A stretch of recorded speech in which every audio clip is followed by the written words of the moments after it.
and Hendrick looking for the end zone, touchdown! A new play fake, back of the end zone, touchdown. Down the sideline, looking for the end zone, he will find it, touchdown! Looking for the end zone, touchdown!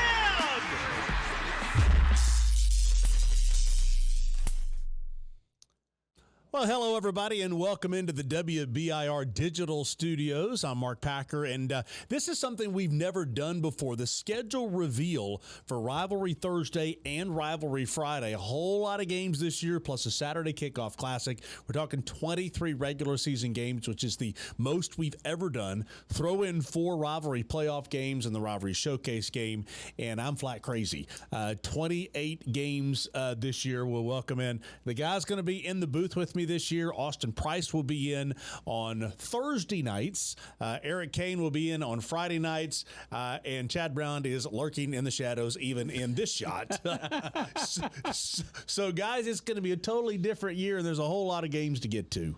So you're supposed to work less. The longer you work, you're supposed to take things off your plate. The last 2 years, he's been doing a whole lot more. Yeah, he is crazy. No. He's supposed to be heading into retirement. Yeah, not there yet. It's the analysis you're going to be getting on Thursdays and Fridays. It'll be a whole lot of fun. So here's the thing we're going to do. We're going to go week by week and show you the schedule. So week number 1, which is August the 20th, 21st, and 22nd. This is the first time we've ever done 3 games, a triple header to get the season started.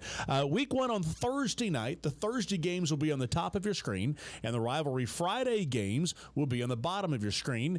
We'll start with Powell at Anderson County on Rivalry Thursday, WKNX The Knox on the TV side, WBIR Plus on the digital side, as well as the Rivalry Thursday YouTube channel. And then that Friday game, 2 teams that really want to get off the schneid of what happened a year ago, and that is West and Bearden. Guys, we'll show you the Saturday game, and then we'll talk about these just a little bit. But a 10 tailgate kickoff classic will be on Saturday. That's August the 22nd, an 11 a.m. game behind First Baptist Concord in Farragut, all to benefit Second Harvest Food Bank, CAK, and Concord Christian. This game right here, while I think it's going to be a good football game, I think this one's more of a community event, if you will, that half of all proceeds will go to Second Harvest Food Bank. No doubt about it. And again, all for a good cause. And then when you factor in that, like, Concord's a young, up-and-coming program with a state championship head coach in Steve Matthews, I thought they improved a lot a year ago as the season went along, and would venture to say they'll be a thorn in CAK's side. It's going to be a good game. They got Grace on the schedule this year. They've got a little more local flavor, which helps when you're trying to bring players to your program.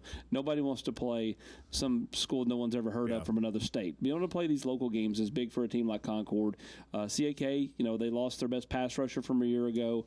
They do have some nice athletes, but I think Concord's kind of sneaky in this game for Steve Matthews. As for Thursday, let's go back to the opener on Thursday. It's Powell and Anderson County. It's a game that got rained out a year ago and lightninged and all that.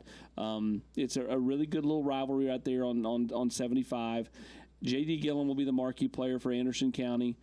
What do they put around him? Last year, you were able to put all those Bearden transfers around him. What happens this year when things open up and kids can move around in the month of June? And then Powell, no Deuce Rogers for the first time in a long time. That is a huge deal for Powell. How do they replace him? Yeah, and Eric, you'll be with me in the booth on the Friday game on Rivalry Friday. We West and Bearden be at Bearden. And what's really cool about the Fridays is that I've watched WBIR with their 10 tailgate show that they do, that they're out live every Friday from 4 to 6:30. Todd and everybody are out there. Yeah. Well, now the Rivalry Friday game will be the 10 tailgate game, and 2 teams, as we said, really want to get off to a good start. Yeah, they do. Neither one of these teams really played up to the expectation that's there for each of these programs year in and year out. And last year, points and times, it just felt like it got worse at points and times. But then they turned some corners and had some bright moments as well. But Bearden West, we have this game all the time. It's 2 big programs in this area, young programs getting older as well, a lot of talent as well. So looking forward to seeing that in week 1. Week 2, which is August 27th and 28th. Anderson County on 2 weeks in a row just because of the way the schedule worked out. And they'll be on the road at Catholic. Philip Shadowins and his team, I don't want to say a warm-up game, because you look at the gauntlet that they've got to run through now with the Baylor and McCallies and Brentwood Academies of the world. So they'll get this game against Anderson County. That's a rivalry Thursday game. And then a Friday game, which is obviously a great rivalry game, which is Halls and Gibbs. Let's go ahead and go to week 3 and continue on as we'll go week by week. And then we're going to start bringing in some guests to the show. Week 3, Central and West. This will be interesting. I think the Bobcats are one of those teams to really keep your eye on. Kaden Long's going to join us here in just a little bit. And what does West do with Baron Chandler in that second year as head coach? And then the Friday game, kind of a cool game, Kingston and Loudon. Yeah, I'm excited. First time we've had Kingston on in a while. Brian Pankey. That's a sneaky good little rivalry game down the west side of our viewing area. Yeah. I'm excited about that game. Getting down to Loudon again is a big deal for us, and so I mean I like that game because it's different. I mean, it's easy to see Central and West. We've done those type of games before. We did it on Friday last year, but Kingston Loudon, a different type of game. Week 4, Clinton and Carnes. This is an early season game, and you talk about a couple of teams we haven't had on a whole lot, but 2 very important teams in our area, the Dragons and the Beavers. That game in week 4. South Doyle and Carter. Here's what's interesting about this. This is going to be the 25th anniversary of 9/11.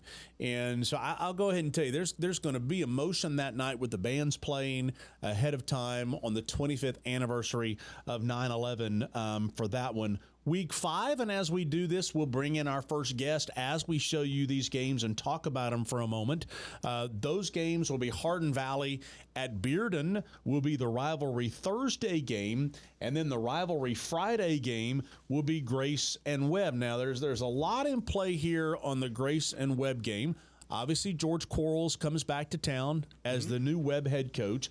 And then a year ago, when we figured out, and I'll say this as we're getting Matt Price in, I think the time that I figured out that Rivalry Friday would work a year ago is when we had Grace in Sevier County. And we'll talk about that in a few minutes because we're doing it again. But when we had Grace in Sevier County, and the Rams went over and knocked off the defending state champion Smoky Bears, all of a sudden I'm like, Friday's going to work. So let's welcome Matt Price in. Are you defensive coordinator? Are you associate head coach? I mean, what are you? Yeah, like I said, it just depends on what goes well that night. I'll kind of slide into that role if I need to. So you guys have had a lot of success at Grace. We had a lot of fun there last year. We've got you on several times this year. How have you done it so quickly? I mean, obviously it starts with great leadership within your school and with Matt Mercer and him leading the way. But we have really good players. I still think coaches, you got to have great coaches. But when you got great players like we have, especially the ones returning, it makes it a lot easier. You have a lot of guys returning, but you've got some new additions over there as well at the quarterback position. Kid comes over from Farragut. Going through spring practice, is it kind of got you fired up for August to get here? Yeah, it has, and I think, obviously some of the new additions, but we also have a good quarterback room. We've got a good receiver room. Obviously the big return for us right now is Terrion Thomas coming back from his injury, and seeing him on the field this spring has been awesome, and can't wait for him to get back out when everybody can kind of watch him. Yeah, you couple him, obviously a phenomenal player, and you guys were still great last year, but just imagine if you had him. Stinson's coming back as well, playmaker, but someone you got to replace is Jace Ballard. He did a little bit of everything, receiver, running back, quarterback. You might not have the answer to this right now, but how do you replace that production? I think it's growth every year. I think there's kids that mature in different areas as players, and we have guys like Caden Weber, J.V. Stinson you just mentioned, that have grown up tremendously in the weight room. And I think, whether it looks exactly like Jason going 80 yards and outrunning everybody, who knows, but I think the production can still be there with what we have returning. I will say this as we let you go. I want to say I'm proud of you and your brother in that y'all truly have turned into Gary Terry Jr. For basketball games, because I've refereed some games over there, and you guys are out there doing the fireworks inside. You're pushing out all the streamers and the it's cool. Hey, again, high school sports, it's like the entertainment business, man. You got to keep people interested. Sounds good. We look forward to seeing. We'll talk about Grace a little bit more as we continue to work our way through the schedule. Now, that's the first time we see Grace at Webb, and then we'll see them a couple of weeks later as we go down the schedule and we look at week 6. And I think of all the weeks that we've got, week 6 might be the strongest as far as both games. You talk about Powell and Central in what could be a region championship game, and then the Friday night game, 2 state Powers in Sevier County at Greenville. Guys, I think if there's one week I'd sign up for both nights, it might be this one. Yeah, no doubt about it. That's an old rivalry between the Bobcats and the Panthers, and Central's coming off. I thought the biggest jump a year ago. I think they're the favorite in that region heading into the fall. Now again, a lot can change between now and then with kids bouncing around, the whole new transfer rule and all that stuff.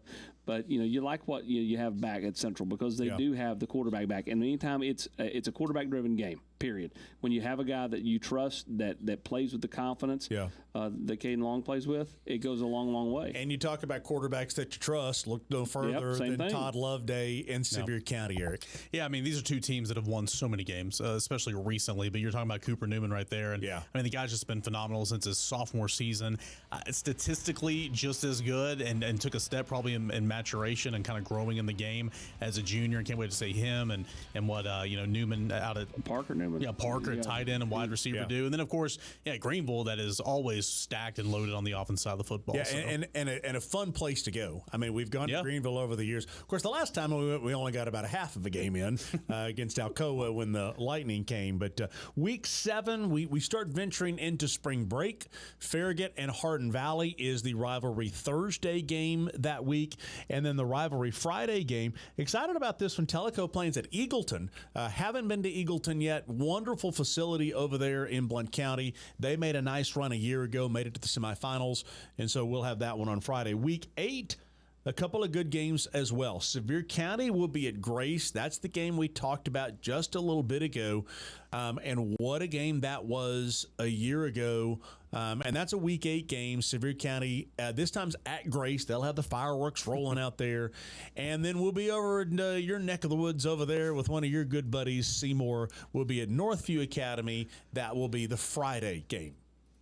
So let's go back just a bit. Kaden Long is the quarterback from Central, joins us in studio. They were sitting here talking about quarterback-driven game. You guys are on twice this year. How big of a step was this past year for the Central program?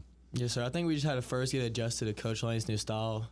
That's what we had to do last year, I think, or my sophomore year. And then the step up from sophomore to junior year is just proved that if we listen to him, we can go coachable. Really Coachable.